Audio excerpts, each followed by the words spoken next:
Actually, when I started, I never mentioned who he was. I wanted to feel like I'm hustling. Somebody would be like, oh, there's this new girl that just came, but I just heard her dad is Nana Acheampong. I actually don't like Nana Acheampong, so that kind of thing. Oh, because it's Nana Acheampong's daughter, that is why she got that award. That is why they got her to perform there. So like you're saying, in the industry like this, everything is based off value. Like, bro, if you don't have it, there's certain rooms you can't get into, and you have to accept it. And hearing the voices of a large group of people singing some songs that I even probably underrated back to back, anytime I leave the stage, I get a different type of enthusiasm. Yeah. Do you get it? It's like, oh my God, you are that girl. Why do you ever think you're not? Till now, some people still feel like I had a silver spoon, big one in my mouth, and all of that. I will not deny it, but at the same time, it's not entirely true. Hi everyone, this is Gyakie, Afrofusion artist from Ghana, and I just spoke my truth on Afrobeats Intelligence. Afrobeats Intelligence, presented by OkayAfrica. Democratizing African music with Joey Akan. You're a different person now from 2022.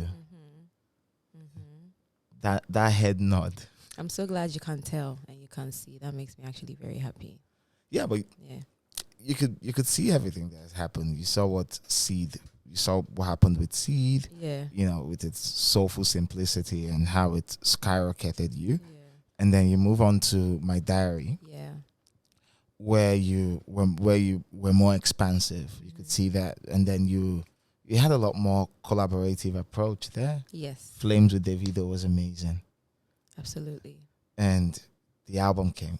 Yeah. So the two EPs, after the two EPs, I had only dropped a few more singles. Yeah. And then the album is what I'm working on. Oh, That's sorry, I about, mixed it. Yeah, See, that's not about to come out. that's because I heard some. I've heard some songs of the That's project. true. So now you feel like you're part of Yeah, exactly. Yeah. So now I'm talking about it like it's a thing It's that already is out. in reality, that's Yeah. part of our reality. Yeah, he has already heard a few songs. Yeah, a few records, and they were beautiful. Oh, thank you so much. And I'm wondering, what does Nigeria hold for you generally? You come here a lot. Yes, I do. Yeah, what's the primary attraction here? I always feel at home. When I'm in Nigeria, it feels like I'm in Ghana, to be honest. The difference would probably be the language. And even the food, there's some similarities with the food. But aside that, when it comes to the work, like the music, I have so many friends here, artist friends from here, that were always able to create beautiful music. And the reception, even when it comes to the music, is also like very, very crazy. So whenever I'm even here, I always make sure I do like interviews as well to give an update to the audience, the people as well, my fans that are here. They're also part of the reasons why I always like to come to Nigeria. Yeah. And Nigeria and Ghana, we have such a huge and long shared history of collaboration. And even though there are and rivalry, you gotta admit that. A strong one. Yes, a Very strong one. Yeah, but it's the type of rivalry that happens between siblings. Yeah, bittersweet, you know. Yeah, and all through this period, growing up, seeing this play out in front of you, regardless of the two French-speaking countries between us, we're not really neighbors. Yeah, no, actually, that's true. Yeah, we're not neighbors. That's actually true. We actually forced ourselves to be neighbors. Yeah, because we are the closest that can relate with English. Because we still have we have Togo. Yes. And we have Benin Republic, and then we have Togo before we get to Ghana. And that shared history, growing up, what did you think of it? Did it impact you in any way? What shared history? The Nigerian Ghana. Yeah, to be honest, because even in my junior high school into secondary school, we had quite a couple of Nigerian students. Okay. To the point where there were some little vocabularies that I was picking from there, and I had some Nigerian friends. And when I got to the university, that one was even next level. There's so many Nigerians on campus. Kwame Nkrumah University of Science and Technology. Everywhere you pass, there's a Nigerian. So I was able to understand the culture somehow. Yeah. Even at that time, I didn't think I would ever come to Nigeria, or I wouldn't have known what will bring me to Nigeria. Because what am I coming to do if it's not to maybe meet family or friends or something of that sort? So I feel like I've always had an idea. I've always had like Nigerians around me growing up in schools and all that. So I've had some form of understanding somehow in the culture. Yeah. And that was where you started making music, KNUST. Yes, KNUST was when I started making music. And the producer that did the first record with me, he's Nigerian. He's a Nigerian producer, but he's lived in Ghana for a minute. Yeah. But does that influence a person? Like, take for example, when you come to Nigeria and you spend time creating with your friends and and other artists who want to work with you, does that influence you in a way where, or what does it leave you with? Because I was listening to one of your records earlier, and there was one that went Bakalamisi. Yeah. I'm like, oh no, hold on. Whose fault is it?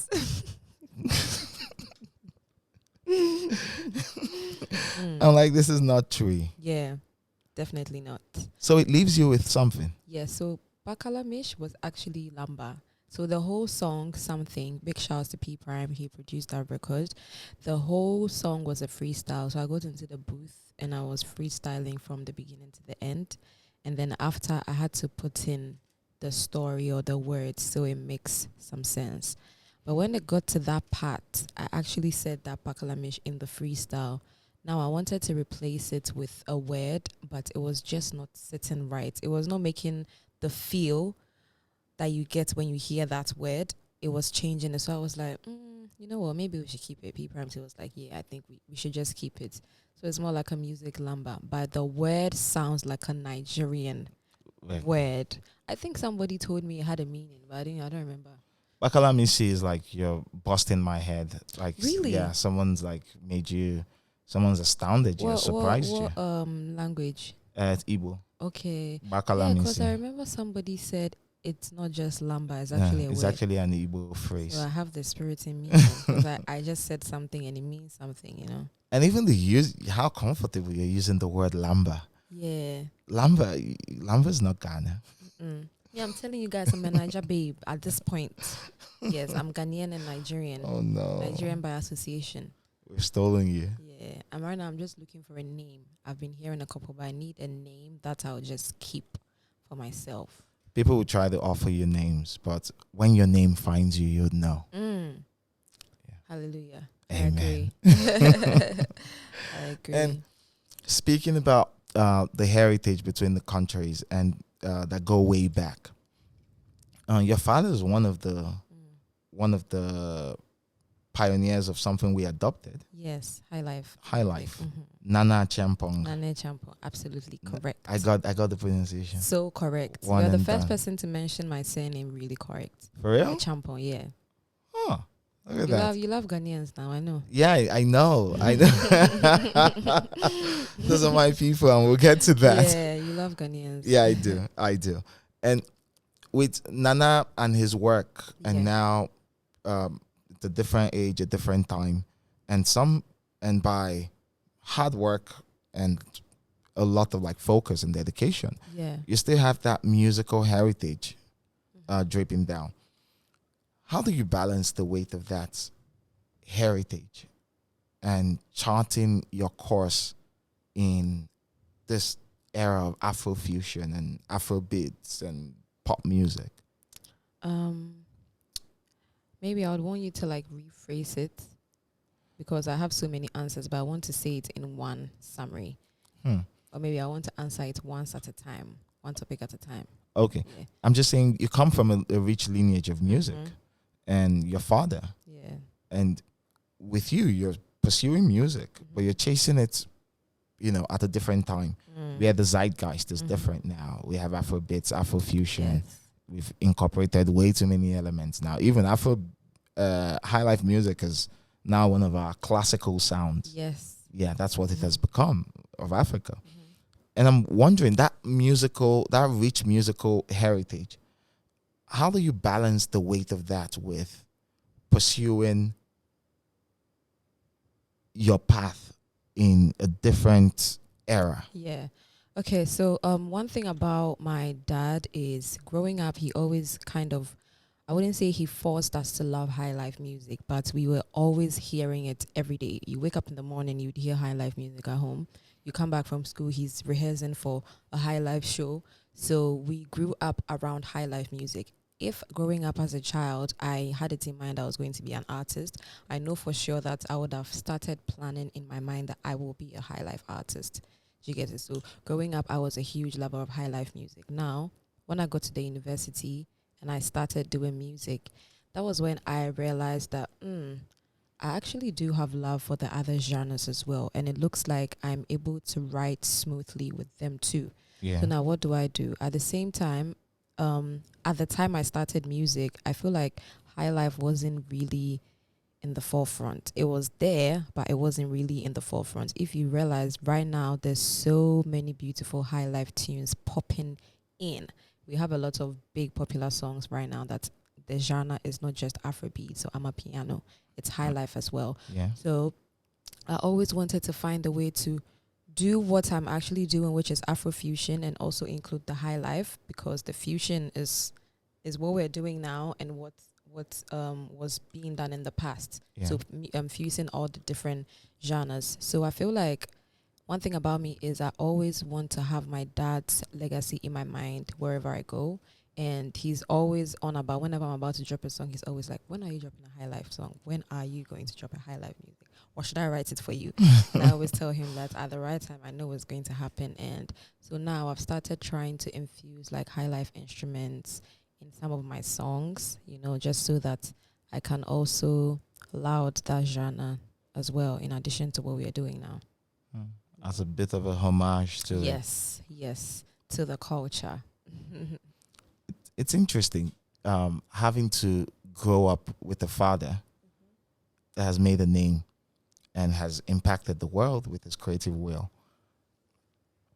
And now, at least, he came up at the time before we started using the word nepo baby. Yeah. Did anyone ever call you that? Yes, when I started music, when I started, I never mentioned who he was. Why? But the few people, I feel like at first I wanted to do it by myself. I wanted to see how it would be if, like, your hand is not being held into every single stage or every single room. There's nothing wrong with that. But I didn't want to, I wanted to feel like I'm hustling. Or I'm starting this journey afresh. So I never added his name to it. And at the same wanted to do it in hard mode. Yes, and at the same time too, I felt like it was going to be tricky to start with his name.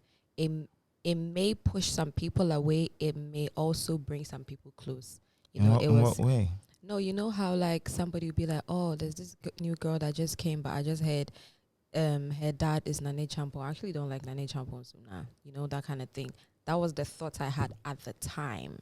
Right now, I don't really mind, but when I started, it was also like part of the reasons. I didn't want people to say, oh, because it's Nana Acheampong's daughter, that is why she got that award. That is why they got her to perform there. No, it's my hard work that got me there. So in the middle of my music career, somewhere like 2 years in, that was when the rumor started becoming big, because obviously my friends from school are the ones that know that he's my dad. So conversations were going on, and then now the blog started posting it. Oh, Gyakie's dad is Nana Acheampong. Oh, this whole time. So it now became a popular conversation, and till now, some people still feel like I had a silver spoon, big one in my mouth, and all of that. I will not deny it, but at the same time, it's not entirely true.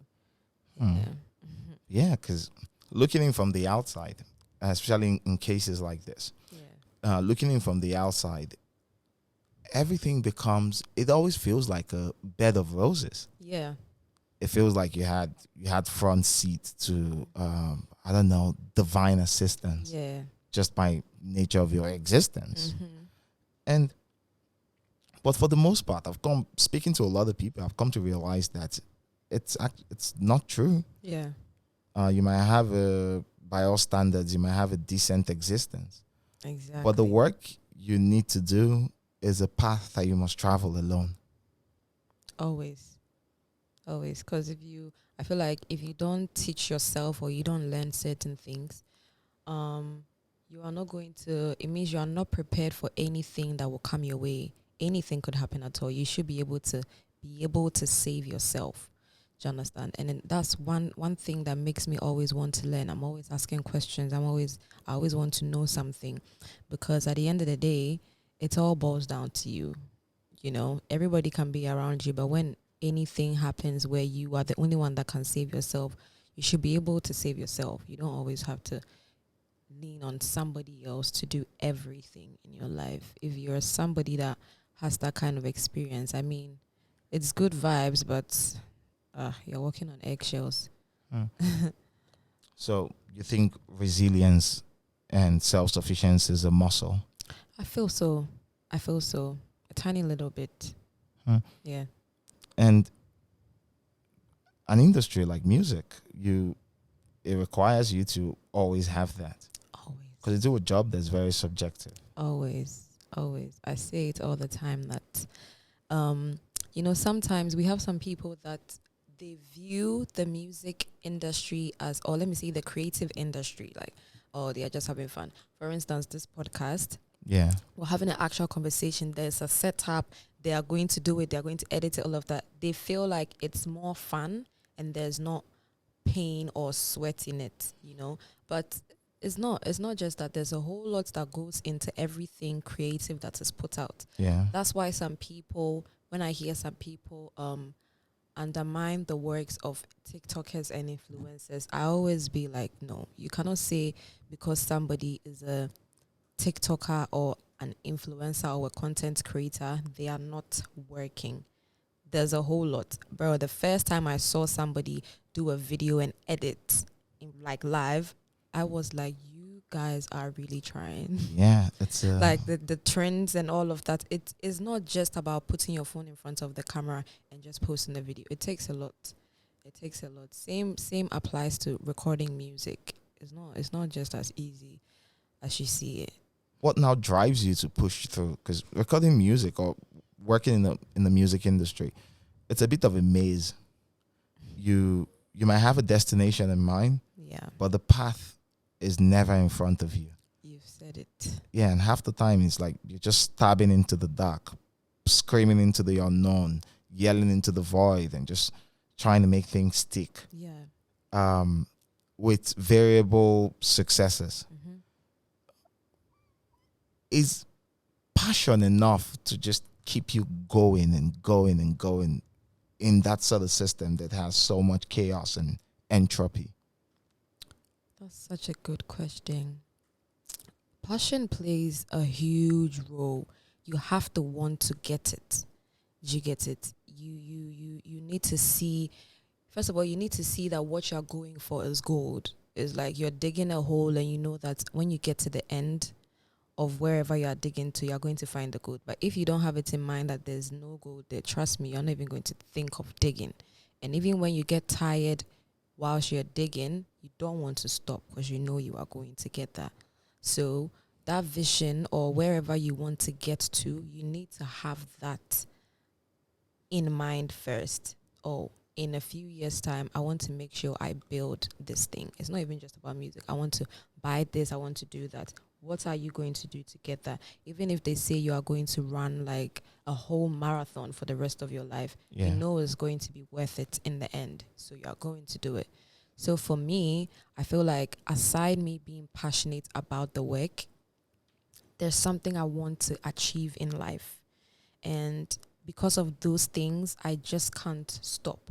A second reason is I feel like I have this form of obligation for my listeners, especially when I get DMs of people being very emotional.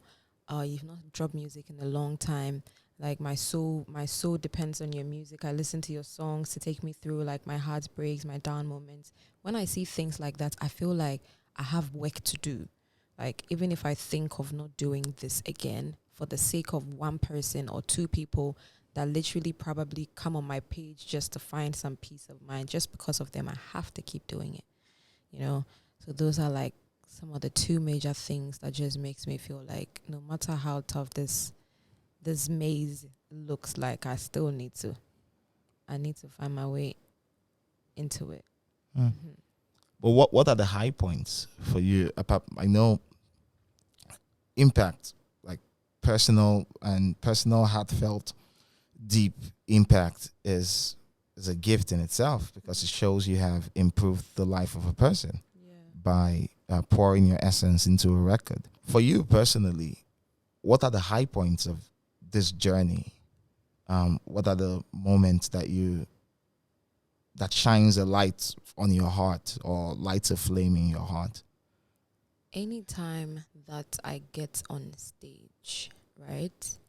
The moment I hear a group of people singing something that I have. If you could just bend your mic to If the moment I see a group of people singing something that I have created, I feel like no matter how many times I do this, I would always be startled every single time. And it's mainly because sometimes I forget that I'm an artist. I don't know if it happens to other people, but I can randomly forget. I think you get you never get used to it. Never get used to it. And okay, let me know. One thing about me, when I'm having a conversation, I can switch the topic. So no, don't worry, we're good. Don't even bother. Okay. We're having a conversation. Right. Yeah. So to switch it a little bit, there was a show that I did in two shows that actually started with me. There was one in Ghana. Yeah. There's a city in Ghana called Brekum, and then I had another show in Sierra Leone. This is not for me to say I underrate myself, but sometimes I forget the impact. Do you understand? I had these shows, I went on stage, and hearing the voices of a large group of people singing some songs that I even probably underrated back to back, anytime I leave the stage, I get a different type of enthusiasm. Yeah. Do you get it? It's like, oh my God, you are that girl. Why do you ever think you're not?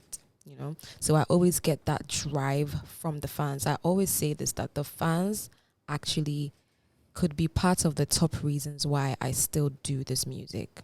I'm not gonna lie. Like, because when you just step out of your house, you could be having a very bad day, then somebody will just see you and say something really nice to you based off your music.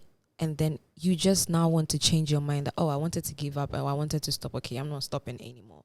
Because besides, there's a group of people that actually do. These are strangers. Yeah. People you don't even know in your life ever. So yeah, I would say that for me, any time that I get on stage, I get a different type of flame lit in me, you know, every time. There hasn't been a single stage performance that I've done that didn't do nothing to me.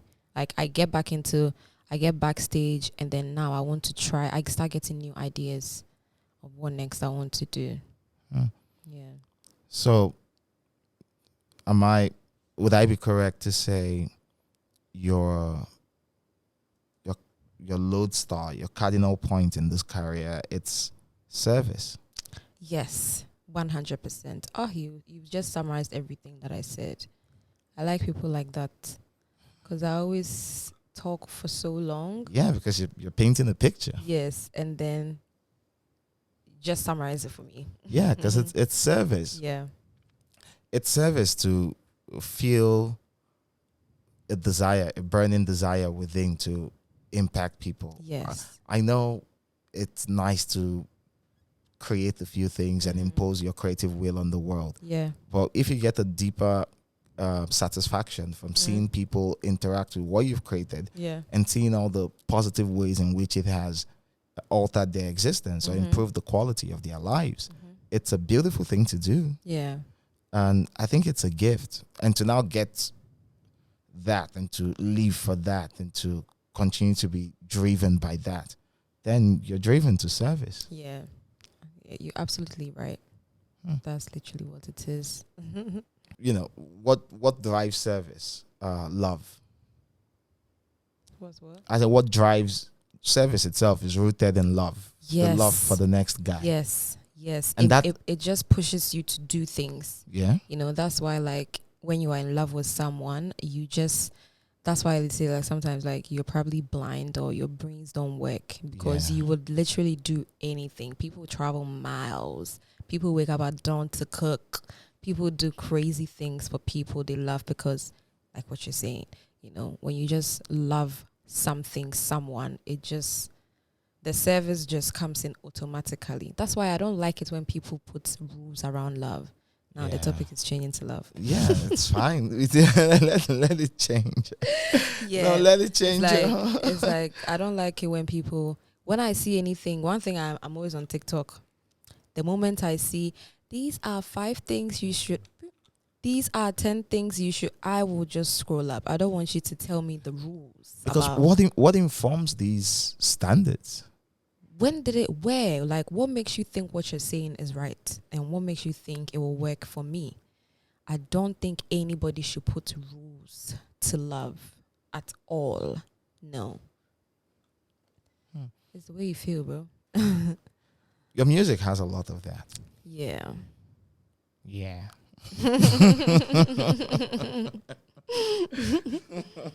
Yeah. Why? The reason why I've come to understand the reason why the certain people talk so much or speak highly of my music. It took me a while to clock what they were experiencing. And I think I just pour out everything that comes from within without filtering it. Do you understand? And when you listen to most of my songs, you can tell that I am a lover girl. Yeah. Like anything that has to do with love or matters of the heart, I am there. I just love to see people being treated with love, whether it's personal relationship or just showing love to people around the world. I feel like there's so much hate in the world already. And because I love, that's why majority of my songs are all based on that. And maybe it's also from how I grew up. You grew up in love? Yes, I grew up, like, my family were all like best friends, and everybody always like scratches everybody's backs, and we're always there for each other. So I think I want to say it started from home. It started from home, and so it made me appreciate love very much. And when you write these records, when you pour this appreciation of love into, files, what vulnerable truths about like love itself do you learn from doing that, having to create and express it in music? What truths do you learn when you, because it's a lot of, I know you're expressing, but to be able to like write and examine the complexities of love, the highs, the lows, all of it, it's a deep study into it. What do you learn when you like? Every time I record, I write, and then the song, like you said, is uploaded onto the files and what's not. When I listen to them back again, I'm able to hear and see what is within me. Do you understand? So it's like, that's why sometimes my visuals, whenever we're shooting music videos, I always tell the director, I want the song and the video. I don't want it to be 2 different things. Because if you listen to the song, however you feel when you listen to it is how I want you to feel when your eyes is seeing it.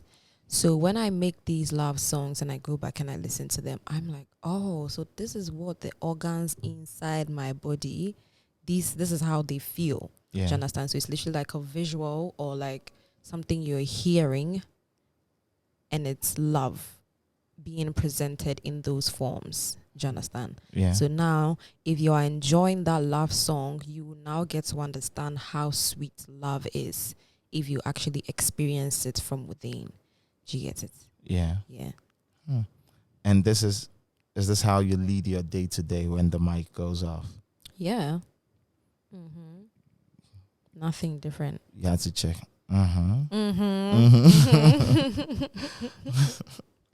But isn't love has its purity, Yeah.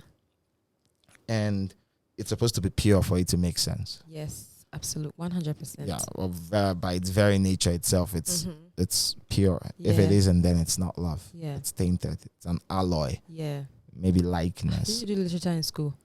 A lot of it. Guys, like, I can just tell. What vocabulary? This one is Odoku vocabulary. Wow. It's like words that we hear in my school. Yeah. When I could like read some literature books. I don't use them in my day-to-day conversations. But what? Yeah, but You are literally spitting literature in the conversation. Well, I love that. Thank you. I think I'm Yeah. going to adopt that name now. Odogu vocabulary. Mhm. Hey. We have something new. Yeah, we have one. We have one. And when you carry something that pure and you put it within the context of the music industry, it's not a place that operates on love. Yeah. It's on the surface. It operates on value. But how you move that value around and how you treat that value, or how you express that value along that, I don't know, just that system of Yeah. humans ricocheting against each other while Yeah. trying to play with what value is. It usually shows the crazy parts of humans. Yeah, nah, for real. Because it's something that I always say you have to accept as a human being. That's the only way you can live in whatever environment you find yourself in. You have to do your own research and find out what is the core thing or field that go around in this environment. And like you're saying, in the industry like this, everything is based off value. Like, bro, if you don't have it, there's certain rooms you can't get into, and you have to accept it, as a human being. Because if you don't accept it, that is when you start getting depressed, because you feel like you have the right to be appreciated to a certain point, but you're not. Do you understand? But the moment you just accept that, okay, this is how this industry is, and one thing about me, I have accepted it. So I'm never in a down mood because I was expecting a certain type of love from a certain environment and I didn't get it. Do you understand? It never ever gets to me, and it's because I have sat down, gone through the entire rooms when it comes to this industry, and I have written down notes, and I think I have learned so much. Even when it comes to association in the industry, I don't go where I'm not invited to. I'm in my house. Do you understand? And I know that there's a lot of fake vibrations. They will only smile with you when there's something that they can get from you, and it cuts across aside the industry. But that's why it's human beings. You just have to understand, accept, and then just do what will make you happy. Maybe you give out the love. If you don't get it back, at least you're giving out the love. Reciprocity. Yeah. Is a part. It's part of what sustains love. Oh yeah, it is. But unfortunately, it's like you are still going to be in the industry. Do you understand? So maybe what you're gonna do is just take a few steps back from certain environments that's not reciprocating the love, but you gotta do it. You have to do it. Did you get it? Okay. And then when the person goes through this time, just knocking against the wall, hitting obstacles and all of that, and there's wear and tear on your person, when you finally come out on the other side, you've achieved all of that. How do you not stay bitter about that journey? What journey? Yeah, I'm just saying, like, experiencing that, being an emerging artist is such a Yeah. brutal journey. Very. And then you navigate through all of this industry with a lot of love in your heart. You experience love and tear. Yeah. And you're now on the other side. In quote, you've blown. Yeah. You're over, you've hit the light. How do you now not feel bitter or feel angry at what has happened on this journey? A couple years ago, if you asked me this question, I probably would have said something different. But right now, I'm going to like say what I said previously, that I had to come to an understanding. Okay. You know, when I now got to this stage in my music career and I look back at when I was starting, then I'm now like, oh, so this is why that was this way and that was that way, is because this was supposed to be that and that. You know, like certain people that like I never even thought they would ever want to speak to me are now like trying to speak to me every other day, but it's mainly because of what you have or what I have as a person.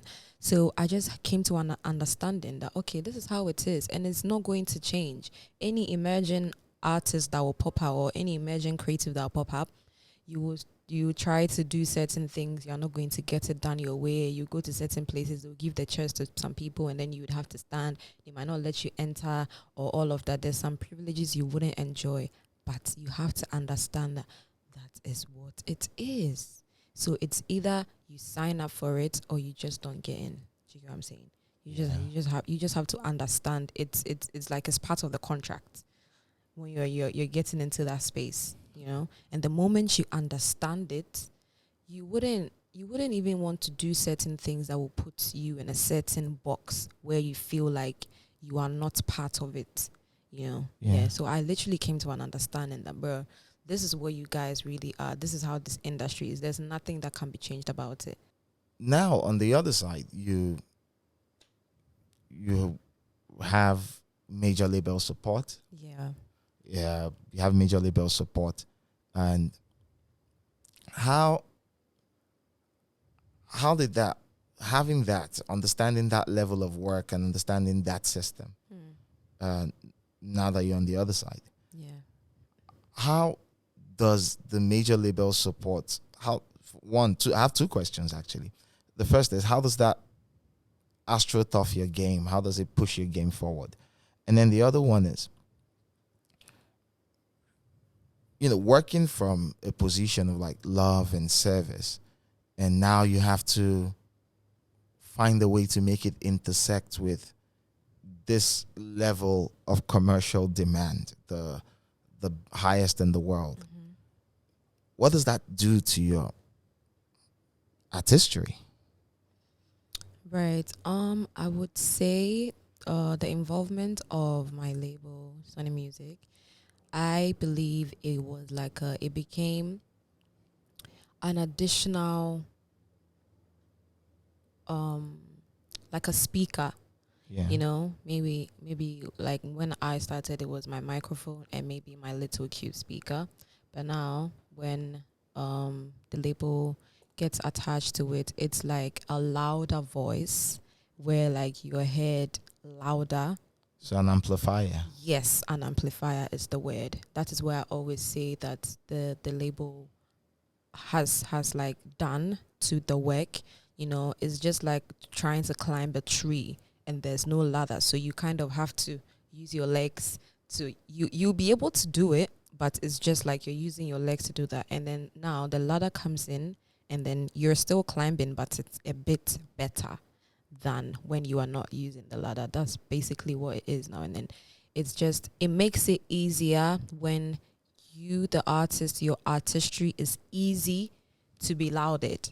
Do you get what I'm saying? So it just makes everything easier. You know, one thing about me, I literally am involved with everything about my artistry. You're that pedantic. Very, everything. Production, writing, creation, even video directing, all of that. Like, I get myself involved, even my looks on stage or everything. I always like to get myself involved because I want the people to love me for my originality. You know, even if somebody is adding in a few ideas, it's still fused with what I genuinely want. But doesn't that mean you're always on? So the thing is, I'm not like all over it. Okay. You know, there's a little, like, I add my 2 cents to it, because at the same time too, if I do that, then I'm being a bit selfish if I'm doing everything, or I want to be involved with everything. But I just like to sprinkle in a few ideas so that they can like merge that with what they are also like bringing to the table. Yeah. And the wider ecosystem that you're primarily from, Ghana, the boots on the ground from the major labels, have you seen a noticeable shift in how you guys approach the game now? What changes do you see within that space, and how the industry moves? And now, as you move through it, now this has happened. We've seen all those companies come. Has there been, personally on the inside, you have your amplifier. On the outside, have you seen changes? Like, have you seen any overarching change within the space? When I got No, like generally when Okay. these companies came in. Oh, right. Yeah. A huge one at that. I also feel like it's brought like extra responsibilities as What well. does that mean? Like, there's, say for instance, if this was if I was talking from 2019, 2020, 2021, you know, for instance, let's say this whole week, I would have probably like a few interviews here and there, maybe in Ghana, just in Ghana, all that. But now it's like sometimes I need to be up at dawn because I need to have an interview in a country where the time difference is serious. So I have to stay up, or I have to set an alarm. 2 a.m. you're up doing like 4 or 5 interviews.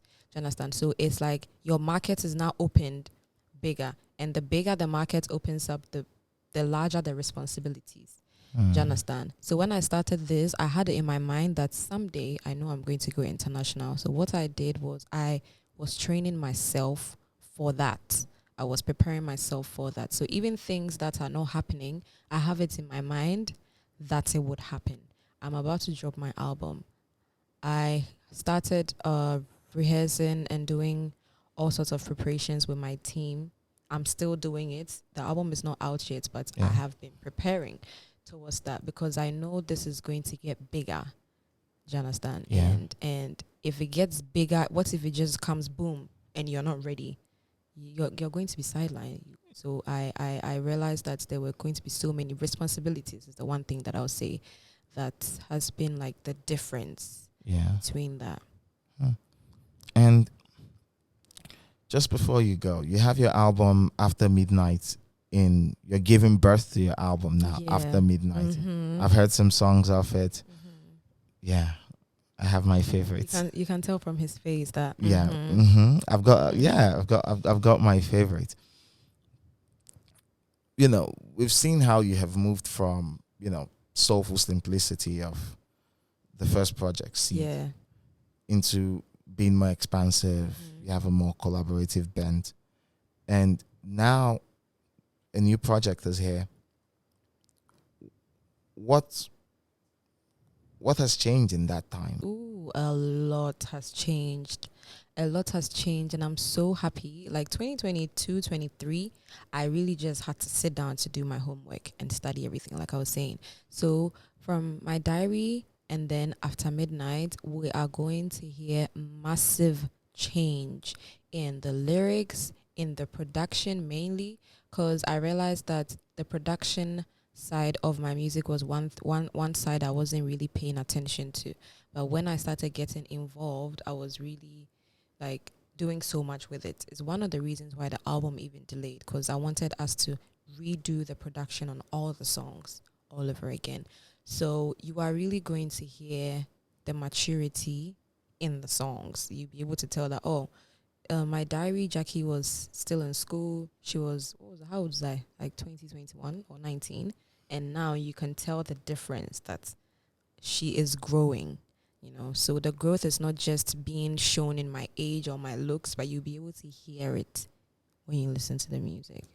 Okay, and I can't wait for it. Yeah. I think we should wrap this up. Oh yeah, it's my fault, guys. I didn't get here on time. It's my fault. We would have spoken for long. Yeah, I don't But- feel but- satisfied though. yeah, me too. But you know, you still come back. Yeah, You still come back. When the album comes, we'll have like a 2-hour conversation. Yes, that one I can't wait for yes, that one. Yes, I can't wait. Thank you so much for Thank you honoring for this. having me. I know Such it's not a- been easy. There's a lot of demands on your time. Yeah. Yeah. Such Thank an you. insightful conversation. I think this will be like one of my top conversations Oh, because thank the you. questions are very different from the questions I'm asked. Oh, thank Yeah, you. around. Thank you. I don't have questions for you. I'm just talking You're to literally you. thank Yeah. you. You're literally just talking to me. You don't Yeah. have the questions written down anywhere. Yeah, it's just it makes it easy.